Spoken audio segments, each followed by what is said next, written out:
자, 그러면 우리 시간이 되었으므로 우리 주일 5월 5일 가정의 달 우리 주일 예배를 시작하겠습니다.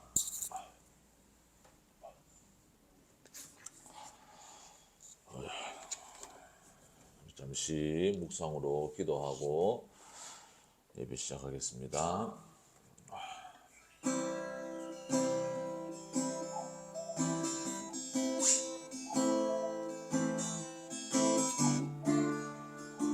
주님,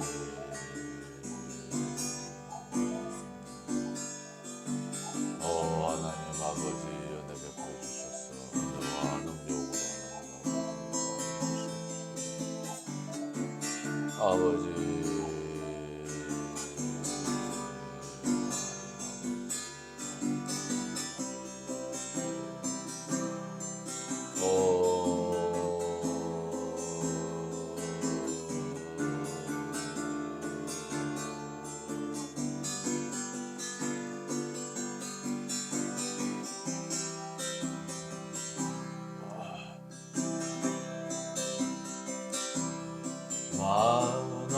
만왕의 왕 내 주께서 외고 초당했나 이 벌레 같은 날 위에 기보혈을 렸네. 우리 다시 고백하겠습니다. 만왕의 왕 내 주께서 외고 초당했나 이 벌레 같은 날 위에 기보혈을 연 십자가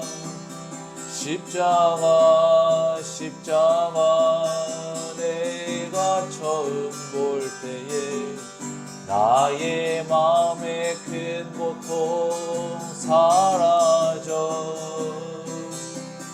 오늘 믿고서 내 눈 밝았네 참 내 기쁨 영원하도다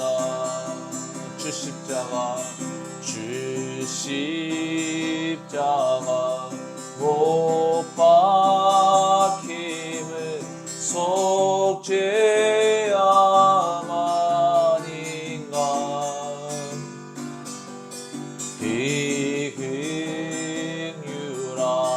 비극유랑과 큰 은혜 말할 수 없도 십자가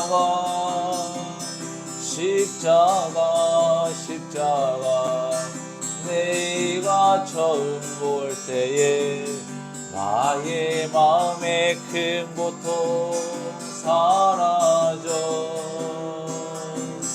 오늘 믿고서 내 눈 밝았네 참 내 기쁨 영원하도다 늘 울어도 그 큰 은혜 다 갚을 수 없네 나 주님께 못 맞춰서 주의 이름 쓴 십자가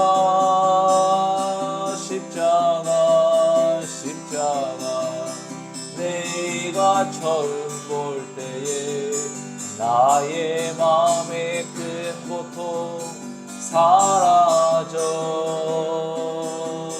오늘 믿고서 내 눈 밝았네 참 내 기쁨 영원하도다 거룩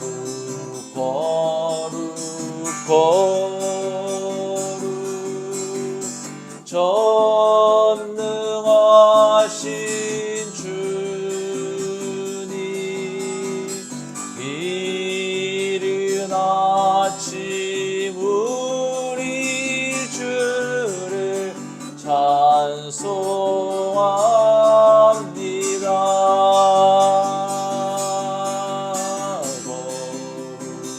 거룩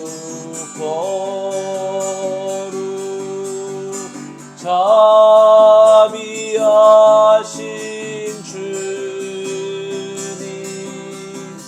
성삼위일체 우리 주로다. 거룩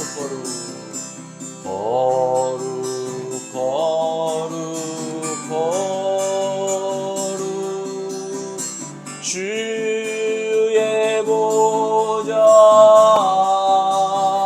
앞에 모든 성도 멸류관을 벗어드리네.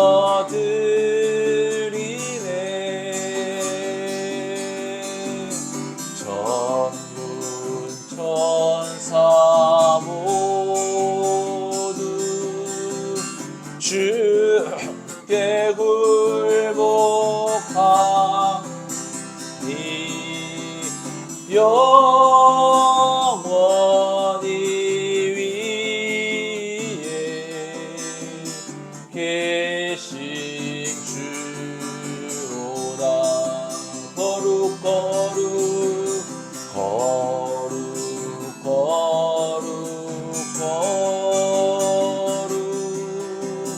주의 빛난 영광, 모든 죄인 눈 어두워 볼 수 없도다.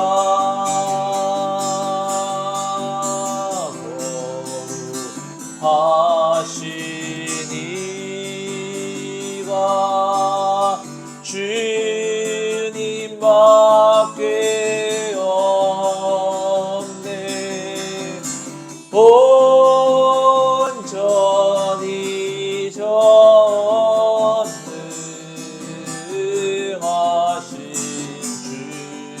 주로다. 거룩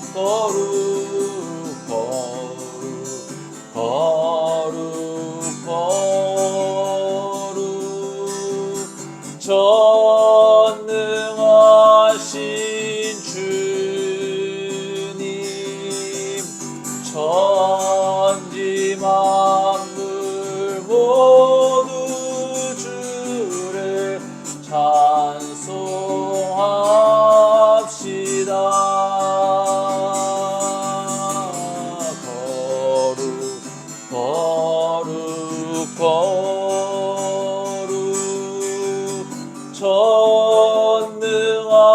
전능하신 주님, 성삼위일체 우리 주로다.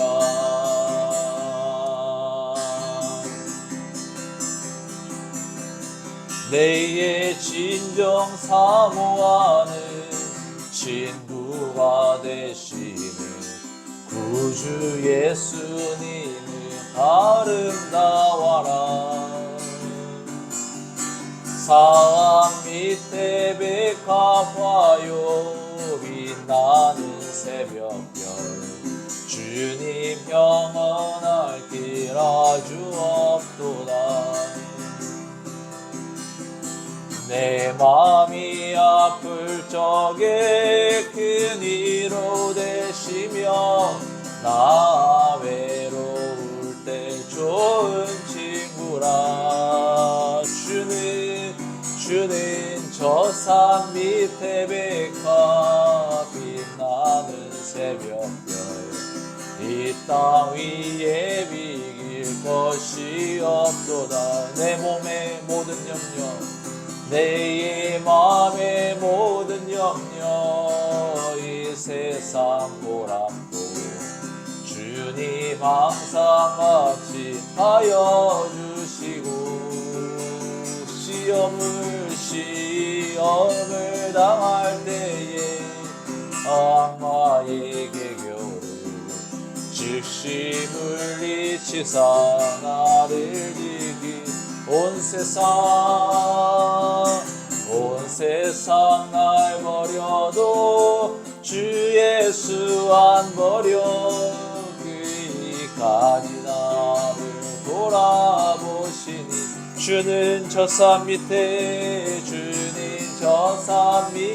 백합 빛나는 새벽별 이 땅 위에 비길 것이 없도 내 맘을 다하여서 주님을 따르면 길이 나를 사랑하리니 물불이 두렵지 않고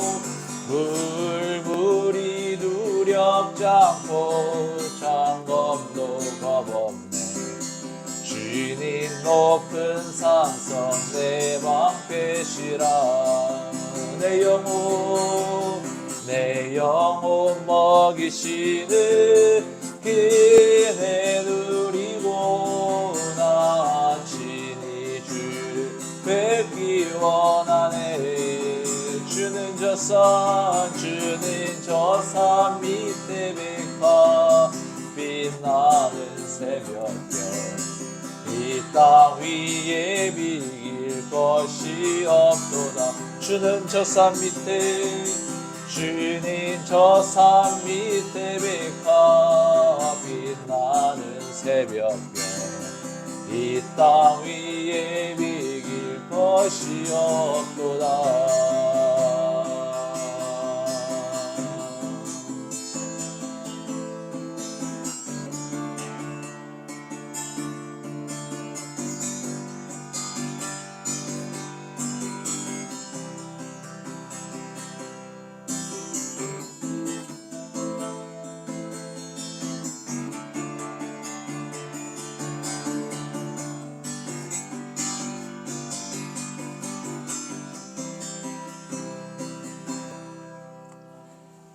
아멘.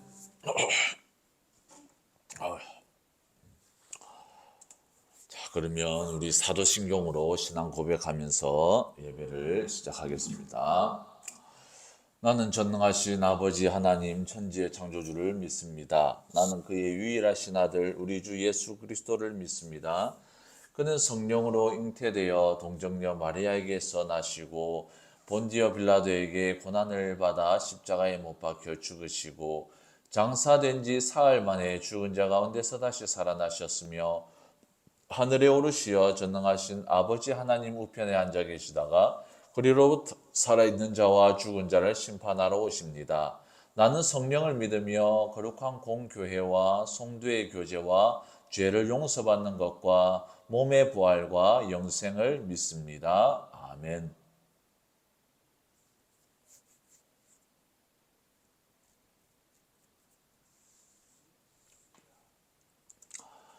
제가 기도하고 하겠습니다. 하나님 아버지 감사합니다. 정말 이렇게 또 이 가정의 달을 맞이하여서 또 우리가 하나님께 예배를 드리고 또 하나님의 뜻이 무엇인지를 또 깨달아 아는 귀한 시간을 주셔서 감사합니다. 정말 우리가 이렇게 자유롭게 기도를 예배를 드릴 수 있도록 그렇게 허락해 주셨고 또한 우리에게 더 나아가서 이렇게 기매 가운데 또 이렇게 선교의 비전을 가지고 이렇게 교회를 개척할 수 있도록 하나님 은혜 내려주셔서 감사합니다. 정말 우리가 지금은 미약하지만 정말 나중에는 더욱더 많은 사람들이 더욱더 많은 주님의 영혼들이 이곳에 풍성하게 와서 복음을 듣고 또 주님의 자녀로 회복되어지는 귀한 은혜의 역사 충만하게 나타날 줄 믿습니다. 오늘 말씀을 선포될 때에 이 가정의 달을 맞이하여라는 이 말씀을 통하여 우리가 다시 한번 점검되어지고 또 우리가 다시 한번 하나님께 나아가는 귀한 은혜의 역사 허락하여 주시옵소서. 예수님 이름으로 기도드렸습니다. 아멘.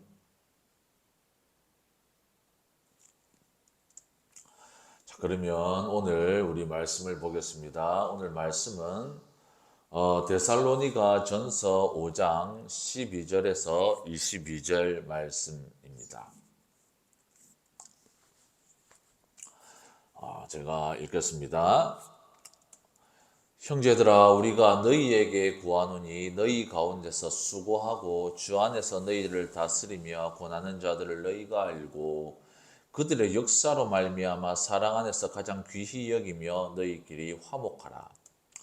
또 형제들아, 너희를 권면하노니 게으른 자들을 권계하며 마음이 약한 자들을 격려하고 힘이 없는 자들을 붙들어주며 모든 사람에게 오래 참으라. 삼가 누가 누구에게든지 악으로 악을 갚지 말게 하고 서로 대하든지 모든 사람을 대하든지 항상 선을 따르라.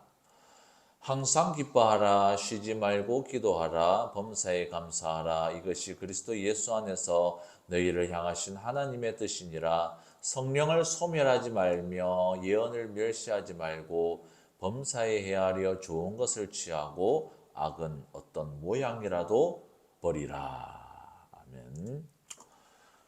오늘은 우리 가정의 달을 맞이하여 라는 제목으로 말씀을 조금 나눠보겠습니다. 이제 추웠던 겨울은 가고 따뜻한 봄이 왔습니다. 특별히 이 봄에는 꽃을 좋아하시는 분들은 아마 계절 중에서 봄을 가장 좋아할 수밖에 없을 겁니다. 저는 개인적으로 봄에는 꽃가루가 많이 날리고 황사 현상도 많이 있기 때문에 저는 이제 알레르기성 비염이 있는 사람으로서 사실 봄에는 이런 어떤 공기 때문에 좀 컨디션 저하가 많이 예전부터 있었기 때문에 그렇게 좋아하는 계절은 아닙니다. 우리 예수님을 믿는 사람들의 입장에서는 이 봄이 예수님께서 부활하신 날이 3월 31일, 2024년도 같은 경우는 3월 31일이 부활절이었고, 그리고 그 후가 보통 40일 후가 바로 예수님이 승천하신 날, 승천 기념일이고, 그러니까 3월 31일이 부활절이니까 그 이후 40일을 계산하면 5월 9일이 예수님께서 승천하신 기념일이 됩니다. 그리고 예수님께서 승천하시고 또 초대교회에 어떤 일이 있었습니까? 바로 예수님이 승천하신 이후 10일 이후에 바로 오순절날 성령님께서 강림하셨던 그 날이 됩니다. 그래서 5월 9일이 예수님께서 승천하신 날이기 때문에 5월 19일이 바로 오순절 성령 강림 기념일이 될 수가 있습니다. 그래서 우리나라는 교회에서는 일반적으로 우리나라 자체가 전통적으로 기독교 국가가 아니기 때문에 부활절 행사는 우리가 치르지만 예수님 승천 기념일 그리고 또 성령 강림 기념일까지는 보통 우리 한국 교회에서도 잘 지키지 않습니다. 반면에 5월 달에는 가정의 달로서 보통 우리 이제 교회에서 이제 행사를 하기를 보통 가정의 중요성에 대하여 좀 포커스를 맞춰 가지고 교회를 그렇게 좀 하는 경우가 많이 있습니다. 세상 사람들과는 다르게 우리 믿음의 성도들에게는 가정은 삶의 안식처, 마음의 위로, 정말 우리 자녀가 있고 사랑하는 배우자가 있는 그런 것 이상의 신앙적으로도 아주 중요한 위치를 가지고 있습니다. 하나님께서는 인간들에게 이 세상에서 두 가지 공동체를 부여하셨습니다. 바로 첫째가 가정이고 둘째가 교회입니다. 그렇기 때문에 가정은 하나님의 뜻이며 우리 인생들에게 신앙생활에서 아주 중요한 위치를 가지고 있다는 것입니다. 그래서 오늘은 5월 가정의 달을 맞이해서 가정에 대해서 한번 생각하는 말씀으로 오늘 특별히 한번 나눠보고 다음 주부터 다시 요한복음 본문으로 돌아가도록 하겠습니다. 우리나라만 5월은 가정의 달이라고 하죠. 특별히 오늘은 5월 5일은 어린이날, 그 중에서도 어린이날입니다. 5월달이 가정의 달이 우리나라만 5월달을 가정의 달로 정했느냐? 그렇지 않습니다. 이 5월달이 가정의 달이 된 것은 전 세계인들이 5월달을 가정의 달로 지키는데 그것은 1993년 유엔에서 가정의 중요성을 인식해서 건강한 가정을 세우고자 하는 취지에서 유엔에서 제정을 하였습니다. 그래서 5월달은 가정의 날이고 5월 15일은 가정의 날로 지정을 해서 세계 모든 사람들이 5월은 가정의 달로 5월 15일은 가정의 날로 지키고 있습니다. 물론 우리나라는 5월달은 가정의 날이지만 5월 15일은 스승의 날이죠. 그래서 스승의 날로 지키지만 세계인들은 5월 15일을 가정의 날로 그렇게 기념을 하고 있습니다. 이렇게 교회뿐만 아니라 정말 안 믿는, 예수님을 믿지 않는 전 세계인들도 가정에 대하여 중요함을 강조하고 또 건강한 가정 생활이 사회, 국가의 아주 중요한 기반이 되어진다는 것을 알고 있기 때문에 이런 어떤 형태로서의 역할들을 기념일을 제정하고 있습니다. 그런데 요즘 사람들은 이렇게 사회에서 나와야 되는데 사회로 잘 나가지를 않는 사람들도 많이 있죠. 이제 보면은 근대 나온 신조어 중에서도 히키코모리라는 일본어가 있습니다. 이 히키코모리가 어떤 의미를 가지냐면 우리나라의 단어로 말하자면 집순이, 집돌이 정도로 말할 수 있고 좀 더 재미있게 표현하면은 방콕족이라고 표현할 수 있습니다. 그러니까 방 안에서 콕 박혀가지고 안 나온다 이런 뜻입니다.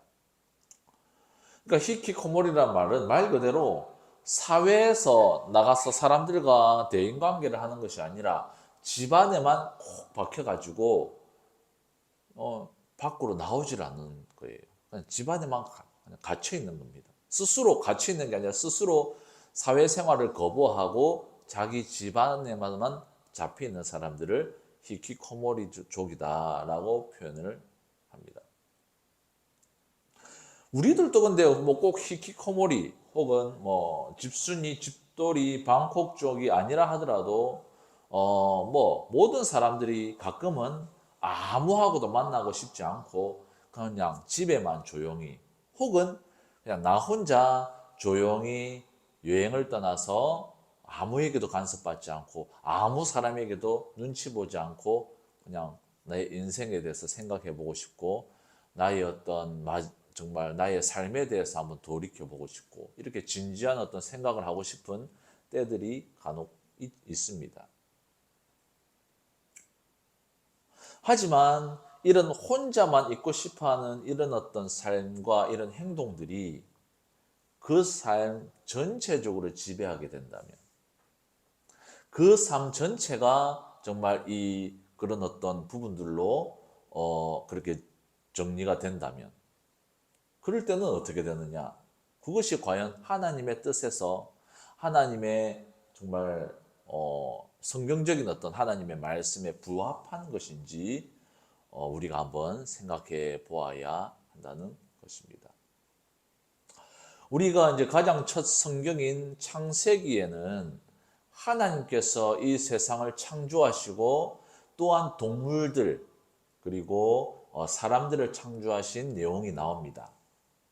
그리고 하나님께서는 이 모든 것들을 창조하시고 보시기에 좋았더라라고 말씀을 하세요.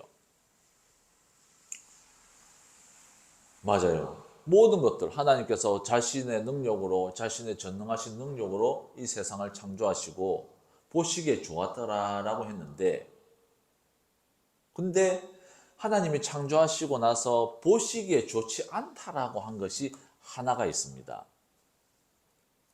그게 우리 창세기 말씀에 나오거든요. 창세기 2장 18절 말씀을 보면은 여호와 하나님이 이르시되 사람이 혼자 사는 것이 좋지 아니하니 내가 그를 위하여 돕는 배필을 지으리라 하시니라.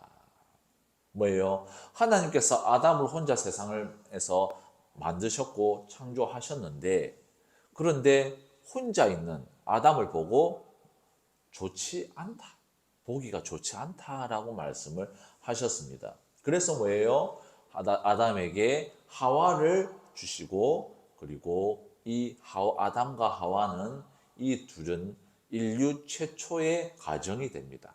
그리고 이 둘은 하나가 한 마음 한 뜻이 되어서 하나님을 섬겼기 때문에 가정이자 최초의 교회라고 봐도 무방하다라는 것입니다. 예수님께서는 혈육에 의한 가정보다는 하나님의 믿음과 말씀에 순종하는 자들을 진정한 가정이라고 말씀하신 적이 있습니다. 마태복음 12장 49절에서 50절 말씀을 보면은 손을 내밀어 제자들을 가리켜 이르시되 나의 어머니와 나의 동생들을 보라. 누구든지 하늘에 계신 내 아버지의 뜻대로 하는 자가 내 형제요 자매요 어머니이니라 하시더라. 그래서 오늘 이 시간은 이제 가정의 달을 맞이해서 우리가 가정을 우리 말씀을 하겠지만, 특별히 믿음의 가정, 영적인 가정, 교회에 대하여 이번에 조금 나누어 보도록 하겠습니다. 오늘 본문에는 특별히 교회에 대한 아주 귀한 말씀들이 많이 있습니다. 특별히 교회 공동체 안에서 우리 각 개인 성도들이 어떻게 살아야 하며, 또한 또 전체적인 하나님의 나라를 위하여 각 교회, 지역교회 구성원들이 어떻게 협력해서 이 하나님의 나라를 세우며 질서를 유지하는 것에 대하여 나누어 보도록 하겠습니다. 오늘 본문 말씀 데살로니가전서 5장 12절에서 13절 말씀을 보면, 형제들아 우리가 너희에게 구하노니 너희 가운데서 수고하고 주 안에서 너희를 다스리며 권하는 자들을 너희가 알고 그들의 역사로 말미암아 사랑 안에서 가장 귀히 여기며 너희끼리 화목하라. 이게 무슨 말입니까? 교회 안에서도 특별히 수고하고 봉사하고 주 안에서 그 교회를 다스리며, 특별히 하나님의 말씀, 성경으로 우리 교회 구성원들에게 권면하는 사람들을 모든 교회가 알고 그분들을 가장 귀하게 여기라라고 말씀을 합니다. 아주 중요한 말씀이죠. 그래서 뭐예요? 우선은 귀하게 여기든 뭐를 떠나선 간에 더 중요한 것은 교회는 각자 역할이 있는, 위치가 있는 조직체라는 것입니다. 그 중에서 하나님의 말씀으로 권면하며 교회를 운영하고 다스리는 사람들을 알고 가장 귀하게 여기라는 말씀입니다. 빌립보서 1장 1절에서 2절 말씀을 보면은 그리스도 예수의 종 바울과 디모데는 그리스도 예수 안에서 빌립보에 사는 모든 성도와 또한 감독들과 집사들에게 편지하노니 하나님 우리 아버지와 주 예수 그리스도로부터 은혜와 평강이 너희에게 있을지어다. 무슨 말씀입니까? 사도 바울이 빌립보 교회에 편지를 할 때는 그 대상이 개인이 아니라 교회 공동체이며, 또한 보면은 교회 공동체 안에서 각 역할들 보면 이제 직분, 감독, 집사, 그리고 평신도라는 모든 조직체의 사도 바울이 교회에게 편지를 하고 있다는 것을 알 수 있습니다. 그래서 우리가 가장 첫째로 우리가 이 성경의 본문들을 통해서 우리가 알 수 있는 것은 하나님께서는 각 개인에게 믿음을 부여하십니다. 하나님의 은혜로 우리가 믿음이 주어져서 하나님을 믿지만, 하나님께서 이 세상에서 살아갈 때는 개인으로 부르시는 것이 아니라 정말 이 세상에서는 교회 공동체로 부르셨고, 그 교회 공동체는 역할과 분담이 정해져 있는 사회 조직이라는 의미를 가지고 있다는 것입니다. 제가 30 중반에 파키스탄에서 선교할 때 그 파키스탄 현지 교회를 방문한 적이, 초대로 방문을 한 적이 있습니다. 파키스탄이란 나라는 99%가 이슬람을 믿는 나라이기 때문에 극소수만이 예수님을 믿는데, 외부적으로 핍박을 받기 때문에 교회를 아주 그 마을에서 외진데 세우는 경우가 아주 많이 있습니다. 그래서 제가 파키스탄에서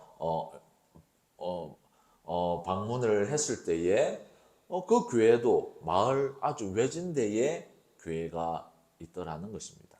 그리고 우리 교회하고, 우리 한국 교회하고는 좀 다르게 거기는 교회 성도들이 모두 가족이었다라는 것입니다.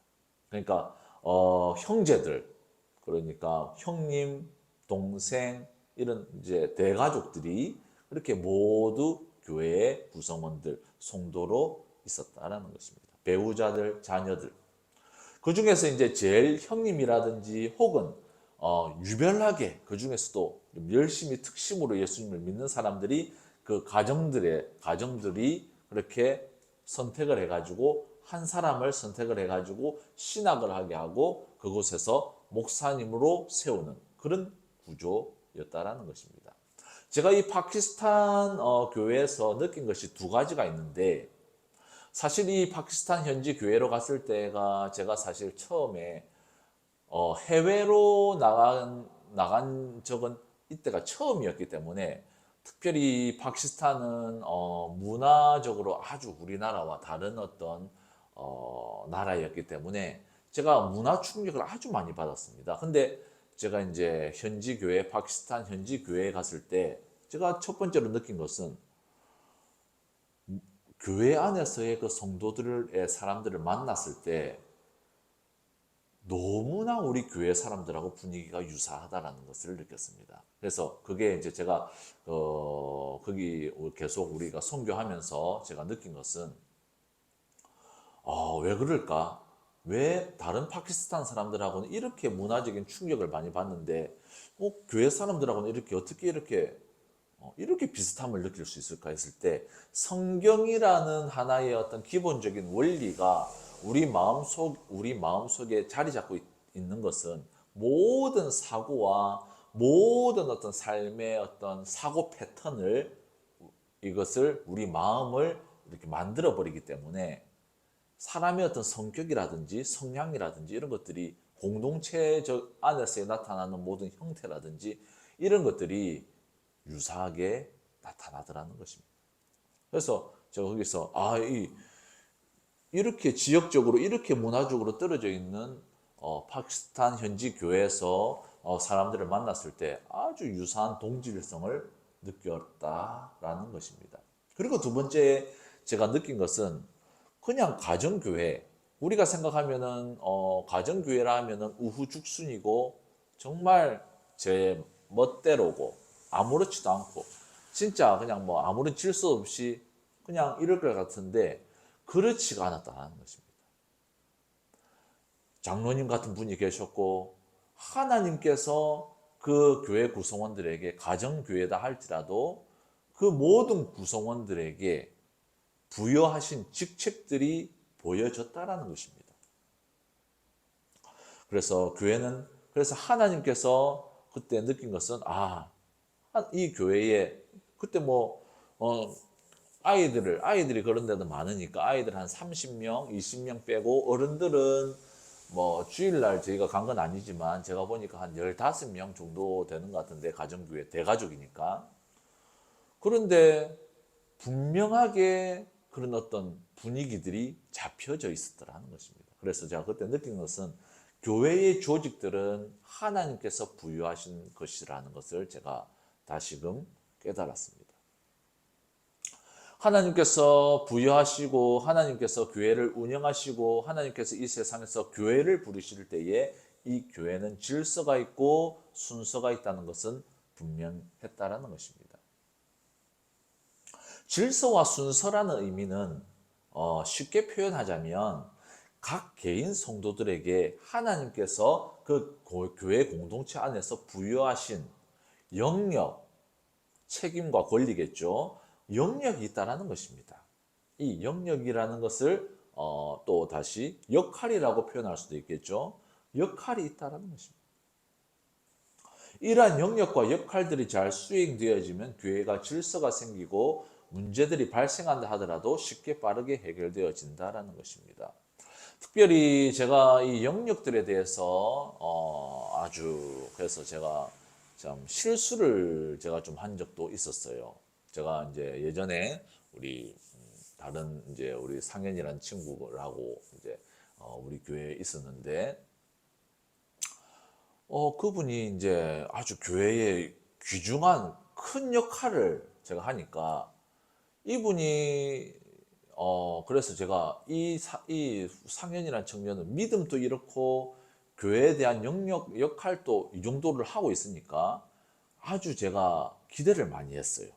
개인적으로. 그랬는데 믿음은 사실 그렇게 따라주지는 않더라고요. 제가 보니까. 그래가지고 저도 조금 실수를 한 부분이 있었는데, 그래서 제가 시므온 효과라는 제가 나름대로였던 그런 목회적 방침을 제가 나름대로 깨달았습니다. 우리 그 번일신학교 이정희 전도사님하고도 한번 조금 간단하게 다뤘는데, 예수님의 십자가를 지었던 그 이방인 시므온, 그 사람이 예수님의 십자가를 대신 지었던 그 어마어마한 일을 하지만 그 사람은 하나님의 섭리에 의해서 그 어마한 직책을 감당한 거지 결코 그 사람의 신앙이나 믿음이 예수님의 십자가를 대신 들어줄 만큼의 그 믿음을 가지고 있지는 않더라는 것입니다. 저는 착각을 했죠. 우리 이제 초창기 때 우리 그 청년이 너무 큰 역할을 하니까 동일하게 그 신앙도 되는 줄 알았어요. 근데 하나님의 섭리에 의해서 그냥 이 교회를 세우시기 위해서 우리 그 청년을 하나님이 좀 섭리로 하신 것이지 결코 믿음이 그만큼 이 교회의 어떤 기둥적인 역할을 할 수 있을 만한 믿음은 있지는 않더라는 거죠.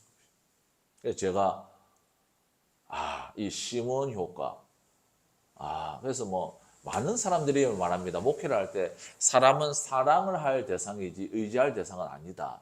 이런 류가 바로 다 그런 류입니다. 그냥 목회자들 그냥 의지하지 않습니다. 왜 그래요? 진짜 의지할 만큼 교회에서 너무나 중대한 일들을 하시니까 그러니까 이분 일 의지하기보다는 크게 그러니까 뭐 10년, 20년, 30년 예수 믿은 사람보다 지금 지금 뭐 전도 받아가지고 하는 사람들이 더 귀하다. 이런 생각을 가지고 이제 하는데 그것도 아니더라는 것입니다. 그래서 제가 그때 시므온 효과, 예수님의 제 십자가를 들어주셨던 그 우리 귀하신 분 시므온 효과, 그 귀한 역할을 하였지만 결코 믿음은 그 귀한 믿음은 아니었다라는 어떤 그런 부분들을 제가 좀 많이 느꼈습니다. 그래서 역할에 대하여 부분들. 그래서 그러나 하나님께서는 이제 역할을 부여하실 때 이제 이렇게 좀 급진적인 역할들이 있죠. 이제 역할이라기보다는 이제 사용을 하시는 거죠. 그러나 이제 교회가 안정화가 되면 교회의 역할들이 확실하게 부여가 됩니다. 그래서 놀랍게도 뭐예요? 그래서 우리 말씀 오늘 본문의 말씀을 보면은 이 역할에 대해서 데살로니가전서 5장 14절에서 15절 말씀을 보면은 또 형제들아 너희를 권면하노니 게으른 자들을 권계하며 마음이 약한 자들을 격려하고 힘이 없는 자들을 붙들어주며 모든 사람에게 오래 참으라. 삼가 누가 누구에게든지 악으로 악을 갚지 말게 하고 서로 대하든지 모든 사람을 대하든지 항상 선을 따르라. 정말 짧은 두 구절이지만 정말 짧은 두 구절이지만 교회 안에서 역할을 떠나서 교회 공동체 안에서 모든 교회 구성원들이 가져야 될 마음가짐에 대하여 말하고 있습니다. 무슨 말입니까? 아직 믿음이 약하여서 게으르고 스스로 규모 있는 삶을 살지 못하는 성도들에 대하여 이런 연약한 성도들을 붙들어주며 그들에 대하여 인내함으로 기다려줄 줄 알아야 한다라는 것입니다. 이 세상의 방식은 그런 것들을 기다려주는 방식이 아니죠. 이 세상의 방식은 약육강식, 강한 자는 살아남고 약한 자는 죽는 이 세상의 방식과는 너무나 다른 교회의 방식이라는 것입니다. 그래서 우리가 여기까지 쉽게 설명을 하자면 우리가 교회 안에서 각 개인들이 가져야 할 중요한 어떤 마음가짐, 태도, 자세를 우리가 요약해서 정리를 하자면 첫째 12절에서 13절 말씀 너희 가운데서 수고하고 주 안에서 너희를 다스리며 권하는 자들을 너희가 알고 그들의 역사로 말미암아 사랑 안에서 귀히 여기며 뭐예요?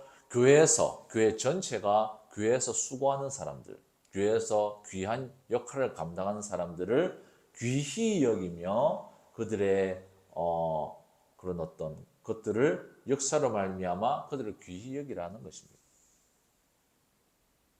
뿐만 아니라 또한 연약하였어.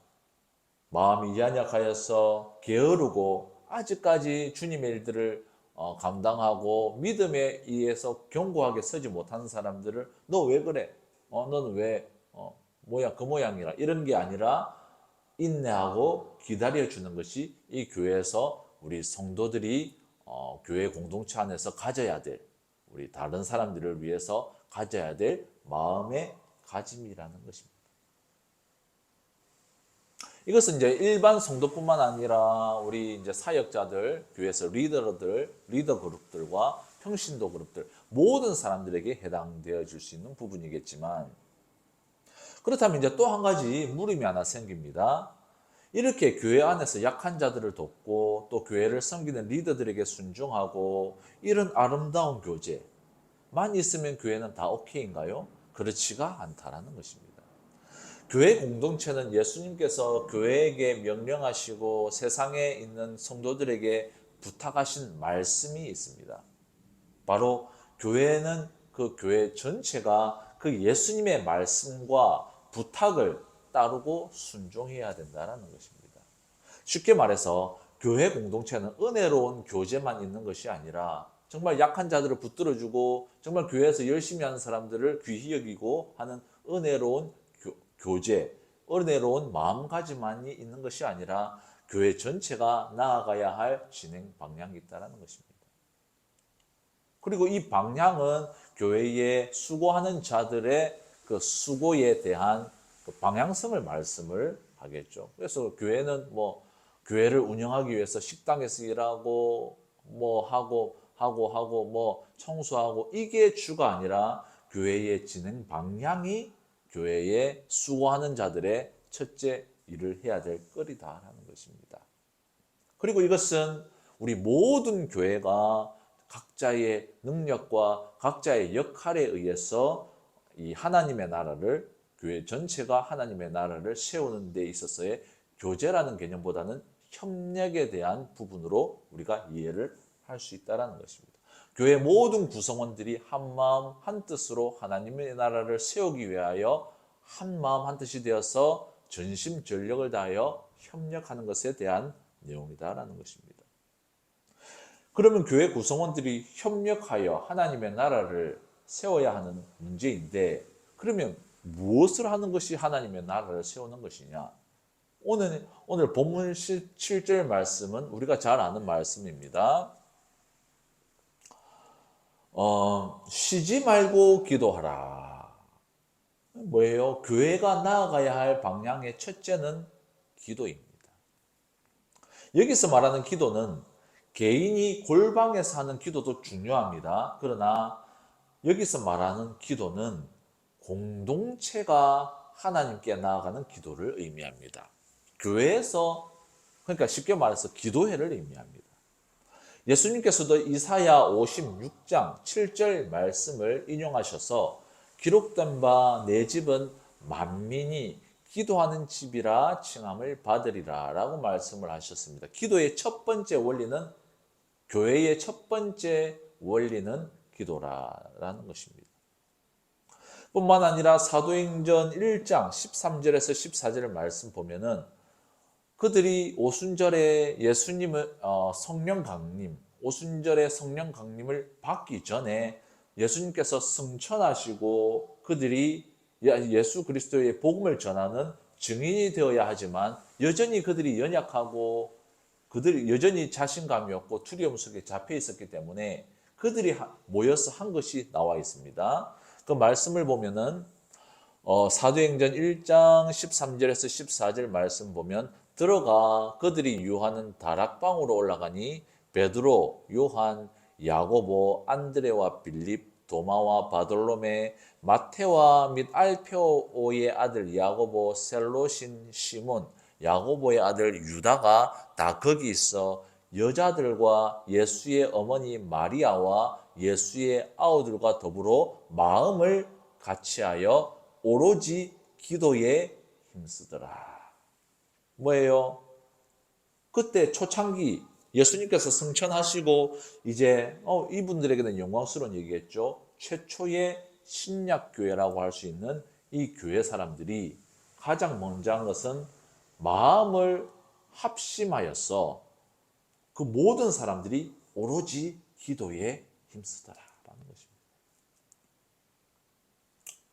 그래서 교회에서의 기도가 얼마나 중요한 것인지 우리는 이 성경을 통해서 알 수 있는 내용입니다. 그리고 이 기도를 토대로 약속하신 성령 하나님께서 사도행전 2장에 나오면 보면은 오신다라는 것입니다. 오순절파라고 할 수 있는 순복음 교단이 생동된 아주사 대부흥 운동도 시무어라는 그 목사님께서도 기도를 준비하고 계시고 나서 그 다음에 하나님께서 그 가운데 능력으로 임하여 주셨고 그래서 나타난 교단이 순복음 교단, 성결교단도 아마 거기서 나온 걸로 알고 있는데 순복음 교단 이렇게 나왔다는 것입니다. 기도에서 시작되었다는 것입니다. 또한 교회 공동체가 나아가야 할 방향은 기도뿐만 아니라 기도는 너무 중요하기 때문에 아무리 강조해도 약하다라는 거죠. 그러나 또 성경에서는 또 기도 외에 강조한 것이 있는데 바로 그것은 전도와 선교의 교회 전체가 힘써야 한다는 것입니다. 성경의 여러 본문들뿐만 아니라 예수님께서 이 세상에 계실 때에 성경에 그러면 그 전도에 관련된 내용이 어디 나와 있습니까? 라고 말한다면 너무 많아가지고 그거는 너무 전도에 대한 내용, 선교에 대한 내용에 대한 강조점이 너무 많기 때문에 그거를 다 인용하면은 오늘 날밤 샌다는 거죠. 그렇기 때문에 그냥 예수님께서 복음서에 나와 있는 예수님의 행적, 예수님의 그 공생의 행적만 봐도 그분이 무엇에 힘썼습니까? 라고 말한다고 해도 안 믿는 사람도 그냥 이성만 가지고 있다. 이분은 예수라는 분은 이 전도하고 선교에 힘썼네 라고 말할 수밖에 없다는 거예요. 또한 사도행전, 이 초대교회 당시 정말 이 최초의 교회가 시작되어졌고 그래가지고 정말 이 최초의 교회의 그런 모습들, 규모들, 운영 방침들 이런 것들을 또 많이 있을 텐데 사도행전이 무엇에 대하여 기록을 했느냐? 단 하나. 사도들, 예수님의 제자들이 무엇을 위해서 기도했느냐? 선교, 전도. 그것만 그냥 기록을 해놓은 게 바로 사도행전이었다는 거예요. 그럼 뭐예요? 성경은 뭐예요? 선교에 대한 그것을 집중하고 있다는, 아주 강조하고 있다는 것을 우리가 부정할 수는 없습니다. 다시 그러나 또 이것을 또 제대로 이해하지 못하는 부분이 있어서 예수님께서 승천하시기 전에 제자들, 교회 공동체에서 분부하신 말씀이 있습니다. 마태복음 28장 18절에서 20절 말씀은 예수님이 승천하실 때 제자들에게 하신 말씀입니다. 예수께서 나와 말씀하여 이르시되 하늘과 땅의 모든 권세를 내게 주셨으니 그러므로 너희는 가서 모든 민족을 제자로 삼아 아버지와 아들과 성령의 이름으로 세례를 베풀고 내가 너희에게 분부한 모든 것을 가르쳐 지키게 하라. 볼지어다 내가 세상 끝날까지 너희와 항상 함께 있으리라 하시니라. 예수님께서 이 땅에 계시며 승천하시며 마지막으로 교회에 부탁하신 말씀입니다. 그래서 교회 리더들, 교회에서 우리가 수고한다라는 그 사람들을 알아야 되는데 그 수고에 대한 그 내용이 뭐냐? 기도와 전도라는 거죠. 그래서 뭐예요? 교회의 리더는 전도와 기도에 힘쓰는 사람들이 교회 리더 그룹이다라는 것입니다. 저는 이것이 확실합니다. 저는 이제 우리 나중에 우리 교회는 저는 분명해요. 리더 그룹과 비리더 그룹을 나누고 아니면 교회가 더 커지면은 리더 그룹 그리고 중간 이제 완전히 리더 그룹이 아니라 중간 그룹 뭐 우리나라 집사 그룹이라고 하겠죠. 그다음에 평신도 그룹 이렇게 나누는데 특별히 교회의 최종 리더 그룹들은 뭐예요?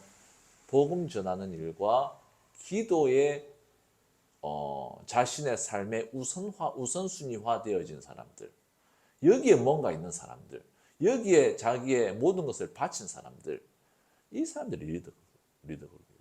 다른 우리 교회는 그게 뭐 신학을 해가지고 리더 그룹이 이런 게 아니라 기도와 전도에 올인한 사람들. 뭐예요? 내가 어디 신학을 해가지고 나는 박사가 되고 그래 나는 말을 잘한다. 리더 그룹이 될 수가 없습니다. 우리 교회에서는 바로 성경에서 말하는 뭐예요? 수고가 뭐냐? 교회에서 여러 가지가 있지만 가장 중요한 수고는 기도와 전도라는 것입니다. 그리고 이 리더 그룹이 뭐예요? 교회를 이끌어갈 때에 나머지 사람들은 그 리더 그룹들이 어떻게 하는지에 대해서 귀히 여기고 그 다음에 한다라는 거죠. 그 다음에 운영이라든지 뭐 말씀 선포도 뭐예요? 복음 전도, 복음을 전도하는 것. 교회에서 운영을 위한 말씀은 다 그렇게 귀한 비중을 하지를 못한다. 결론을 말씀을 맺겠습니다. 하나님께서는 각 개인에게 믿음을 주셨지만 각 개인을 부르신 것이 아니라 교회 공동체로 부르셨습니다. 각 성도들은 공동체 안에서 자신의 욕심과 탐욕을 주장하는 것이 아니라 교회의 권위에 순종하고 섬기는 리더들, 말씀과 전도와 선교와 기도에 힘쓰는 그 리더들을 나머지 사람들은 귀하게 여기고 또한 모든 구성원들은 그 리더를 중심으로 기도와 전도에 협력하여 나아가야 된다는 것입니다. 또한 리더들은 우리 게으르고 아직까지 믿음이 약한 사람들을 나무라거나 그런 것이 아니라 이거는 뭐 리더뿐만 아니라 모든 교회의 분위기가 그렇죠. 어떻게든 붙들어주고 잡아주고 세워주고 어떻게든 그렇게 위로를 해줘야 될 필요가 있다라는 것입니다. 이거는 너무 분명합니다. 교회의 운영에 있어서의. 그래서 이러한 분명한 주님의 말씀을 순종할 때에 우선은 교회가 살아있는 교회가 되고 그리고 그 교회의 구성원들이 교회 안에서 주님의 일로서 협력하고 그렇게 주님의 일로서 충성을 다할 때에 하나님께서 교회를 통해서 주시는 그 은혜와 축복과 평강이 우리 각 교회 구성원들에게 나타난다는 것입니다. 이러한 어떤 충만한 은혜와 능력이 풍성하게 그 삶에 풍성하게 나타나는 귀한 우리 성도 여러분들 되기를 축복합니다.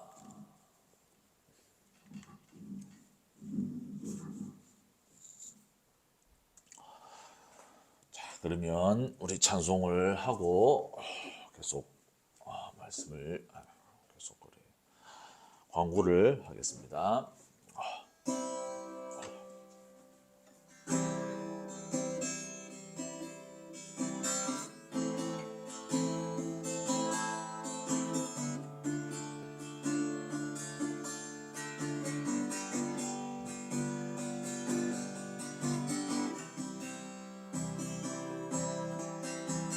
선한 목자 되신 우리 주 항상 인도하시고 푸른 풀밭 좋은 곳에서 우리 먹여주소서.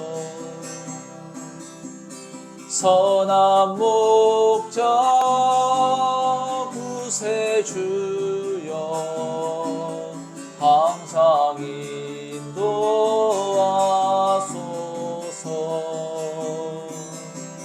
선한 목자 구세주여 항상 인도하소서.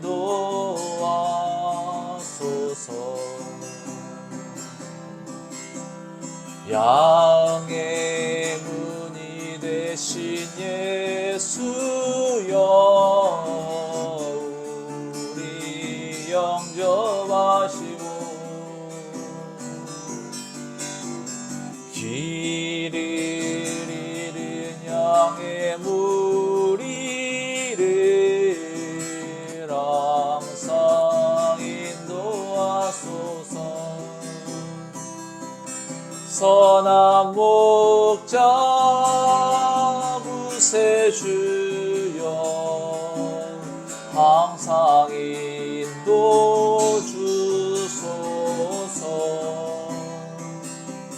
선한 목자 구세주여 기도 들어주소서.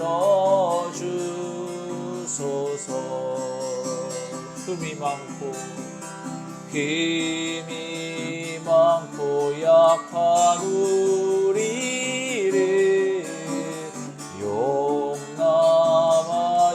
주시고 주의 넓고 크신 은혜로 자유 얻게 하소서. 선한 목자 구세주여 지금 나갑니다.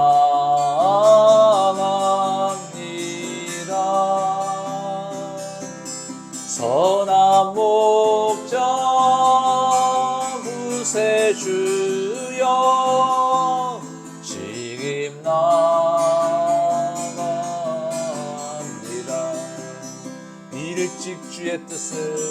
일찍 주의 뜻을 따라서 살아가게 하시고 주의 크신 사랑 베푸사 따라가게 하소서. 선한 목자 구세주여 항상 인도하소서.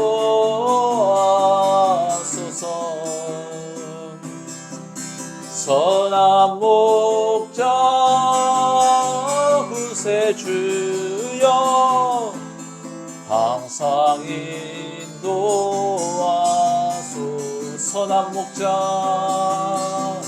선한 목자 구세주여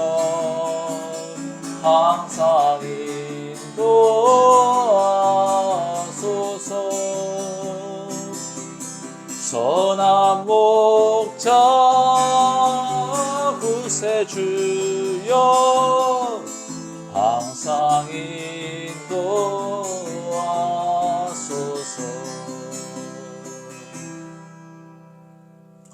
아멘. 이번 한 주도 선한 하나님의 은혜, 선한 목자 되신 예수님의 크신 은혜로 인도하심을 받아 우리가 또 풍성한 열매 맺는 우리 귀한 주님의 우리 자녀들일 줄 믿습니다. 그러면 광고를 좀 할 예정인데, 지금 이제 상황이 아직 정해진 건 없고, 지금 계속해서 선교사님들과 조인을 위하여 준비를 하고 있습니다. 그리고 계속해서 전도도 지금은 하고 있는데, 우선은 저는 학교를 졸업하면 이제 분이엘 신학교를 졸업하면 제가 아무래도 이 노방전도보다는 사람의 뜻과 종교의 어떤 방침을 따를 것이 아니라 하나님의 기쁨이 되는 자가 되어야 되니까 저는 평신도 선교사, 물론 이제 목사 그 길도 계속 가지만 한국어 교사가 있으니까 제가 이제 현장에서, 세상의 현장에서 뛰어들어 가지고 또 전도에 힘쓰는 제가 보니까 그런 어떤 역할들을 감당함으로써 정말 세상에서 그렇게 복음을 전하고 제자를 삼는 일들이 그렇게 또 교회를 통해서, 또 기도회를 통해서 또 영혼들을 가지고 기도하고, 그게 이제 바로 선교 사역이기 때문에, 그래서 이제 저는 이제 평신도 사역자가 아니라 평신도 선교사, 직장인 선교사로 보면 되겠습니다. 그래서 저는 이제 목회자 길도 가면서 직장인 선교사, 이 두 가지를, 두 마리 토끼를 다 잡을 생각입니다. 그래서 계속해서 또 그렇게 기도해 주시고, 또 앞으로 또 주님의 일을 또 감당할 분들도 우리 교회의 방침 자체가 그런 형태로 교회 자체에 집중해 가지고는 딱 그렇게 의미를 두지 않고, 진짜 뭐 기도에 영적인 세계 깊이 들어가든지 아니면 평신도 직장인 선교사로서 그렇게 여기서 전도에 전념을 하든지 그렇게 해야지 우리 교회에서 리더 그룹으로 제가 인정을 하는 방침을 좀 가질 생각입니다. 그리고 그렇게 해서 이렇게 계속 나아갈 생각이고, 특별히 선교사님들과는 지금 현재로 계속 할 생각입니다. 그래가지고 어린이 전도 같은 경우는 지금 상황이 많이 좀 어려운 상황이고, 지금 그래서 지금 여러 가지 어려운 부분들이 있기 때문에 지금 현재로는 제가 생각하기에 좀 우리 교회에 하나님께서 좀 시련을 주고 있지 않느냐, 재정적인 부분, 모든 부분에서 시련을 주고 있지 않느냐 하는 생각을 이제 하는데, 그래서 제가 생각하기에는 이 교회는, 특별히 하나님께서 세우신 이 교회는 김해와 확실히 연관이 있는 김해의 미션, 하나님의 나라를 위하여 이 김해 땅에서 반드시 교회들이 해야 할 미션들과 이 우리 질그러스 보배교회는 연관이 돼 있고, 저는 그 지역에서 충성되이 하기 위해서는 선교사님들과의 협력이 가장 제일 포인트로 역사하는 부분이고, 또 꼭 선교사님이 아니라 할지라도 외국어가 되는 사람들이 어떤 중요성들이 아주 많기 때문에, 그래서 계속해서 기도해 주시고, 우리 또 러시아 선교사, 은퇴하신 러시아 선교사님 박숙자 선교사님 내외 부분은 지금 계속해서 지금 기도를 하고 있습니다.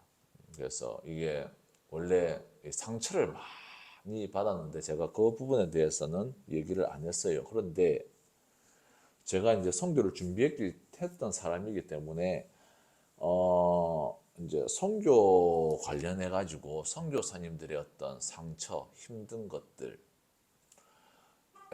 관련해 가지고 저는 경험을 하지 않았지만 말은 많이 들었습니다. 어디서 상처를 많이 받느냐? 가 있는 그 선교사님들과의 트러블에서 제일 힘들어하는 경우가 많아요. 현지인들보다. 현지인들도 힘들겠지만 그렇기 때문에 제가 보니까 이제 여기 오면은 협력에 대한 부분들에 대해서 우리 선교사님께서 조금 조심스러워하는 부분들이 좀 있는 것 같아요. 이 교회 오면은 어떤 협력이라는 부분들 뭐 협력할 것도 없는데 그렇기 때문에 이제 그 협력이라는 것이 정말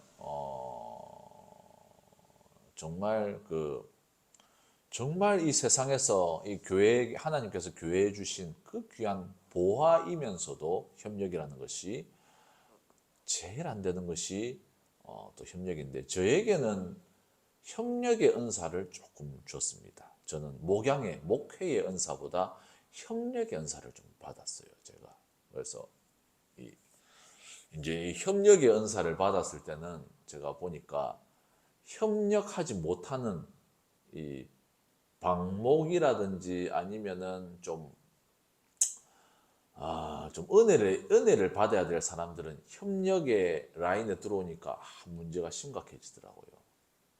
이 문제가 심각해지더라고요. 제가 요즘에 많이 느끼는 부분인데 그래서 저는 협력의 은사를 좀 받았습니다. 근데 이제 중요한 것은 이 협력의 은사가 이게 되기 위해서는 이게 확실히 능력이 펴지고 이것이 어드밴테이지가 나가기 위해서는 절대 리더 그룹에게 들어와서는 안 되는 사람들은 배제를 시켜야지 그래야지 이 협력이 제대로 이루어지고 협력이 제대로 이루어지면은 바로 그 가운데 그 교회가 하나님이 기뻐하는 교회가 되어줄 수 있다라는 것입니다. 근데 여기에 이 잘못된 사람들, 우리 그 신학교나 이런데 잘못된 전도사들이 오면은 전체가 무너지는 것을 제가 그 2년 2년 반 정도를 2년이 아니죠. 2년이 아니라 거의 2년이죠. 거의 1년 한 8개월 정도를 제가 목도를 하고 있습니다. 제가 1년 8개월 정도를 목도를 하고 있어요. 그래서 정말 이 은혜에 그게 될 수 있는데 저는 또 그게 은사가 있는 사람들은 그 은사를 사모를 합니다. 저는 이 그냥 일반적인 목양보다 협력의 교제를 저는 사모하는 그 은사가 좀 있고 또 사모도 합니다. 근데 이제 제가 이번에 너무 귀한 거를 봤죠. 여기는 아무나 들어오는 거 아니다. 여기는 이 리더 그룹은 아무나 들어오는 거 아니고 여기는 뭐 내가 뭐 신학을 했니, 뭐 많이 배웠니, 뭐 하니 이게 아니고 성경적 기준에 의해서 리더들이 세워져야 된다. 그건 뭐예요? 기도와 선교, 기도와 전도. 기도와 전도 그냥 뭐 나는 1시간, 3시간 합니다. 뭐 이게 아니라 자기의 인생을 들여서 기도에 자기의 인생을 들여서 전도에 바친 사람들을 말하는 거예요. 희생을 하죠. 이것을 우선순위 가치로 여겨가지고 전도와 선교의 가치로 여겨가지고 여기에 자기 삶을 드린 사람을 말하는 거예요. 그냥 시간 얼마 많이 한다 이런 것도 중요하겠지만 시간이라는 것을 드렸기 때문에 그러나 더 중요한 것은 여기에 자기 인생의 가치를 드린 사람, 이 사람들이 리더그룹이에요. 그런데 어디 교수라 해가지고 뭐 얄궂은 것들 배우고 책 써가지고 뭐 사람 관계에 그 아이들하고요. 그거는 공동체를 완전히 망가뜨리는 역할을. 그 사람은 말 그대로 처음에 이 교회 앞마당에 마당 쓰는 것부터 배우고 가장 기본적인 것도 배워야 되는 사람인데 그래가지고 한 학년이 망해버린 케이스가 있습니다. 한 한 학년이 망해버렸어요. 그래가지고 어거지로 그 한 사람이 그 리더 하겠다고 해가지고 하는 불쌍해 그 사람도 나름대로. 예. 그래가지고 리더 하겠다고 난리치는 사람이에요. 근데 실제로는 그 모든 근본적인 원인에는 리더 해서는 안 될 사람이 자꾸 자기가 뭘 하려고 하는 사람이 있을 때는 안 되는 거예요. 그럴 때는 그래서 내가 다른 거는 우리 뭐 교회의 리더십, 교회의 그 은혜 위주 약한 사람들 돕고 하는 거 그거는 교회 전체적인 이미지지만 리더 그룹에 있어서는 저는 완전히 칼입니다. 칼. 완전히 이건 함부로 들어오면 안 돼. 그러면은 교회가 망하고 전체가 망한다는 제일 무서운 거예요. 저는 그게 중요한 하나님께서 이것을 사모하기 때문에 이 믿음 안에서 그리스도 안에서 교회를 운영해가는 사람들의 어떤 협력, 리더들의 협력, 교회를 이끌어가는 그 협력에 대하여 저는 사모하기 때문에 하나님께서 주시는 것들이 있더라고요. 그것은 뭐예요? 리더들을 세우는 중요한 기준, 원칙. 뭐예요? 전도와 기도. 전도. 여기에 그냥 내가 뭐 오늘 몇 명 기도했으니까 내가 이제 리더다. 이게 아니라 이거를 위해서 자기 인생을 바친 사람. 여기에 자기 인생을 우선순위에 두고 정말 전 기도와 전도에 자기 인생을 바치려면은 뭐예요? 한번 죽는 경험이 있어야 된다. 한번 죽어야지 그게 되지. 그런데 뭐예요? 얄궂은 책 쓰고 얄궂은 뭐 사람과 인간관계 뭐 컨퍼런스 뭐 이런 거 이거 이거 아니.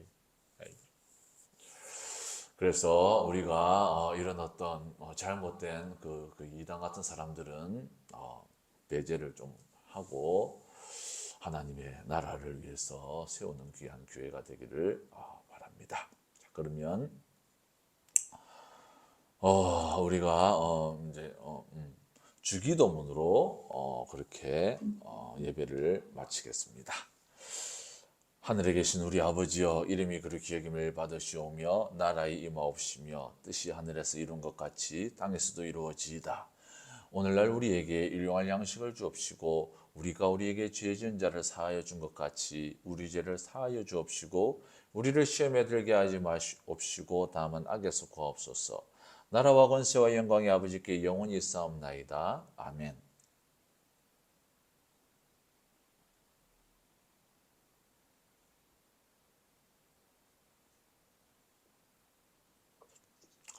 예, 수고했습니다. 한 주 승리하세요. 예, 수고했습니다.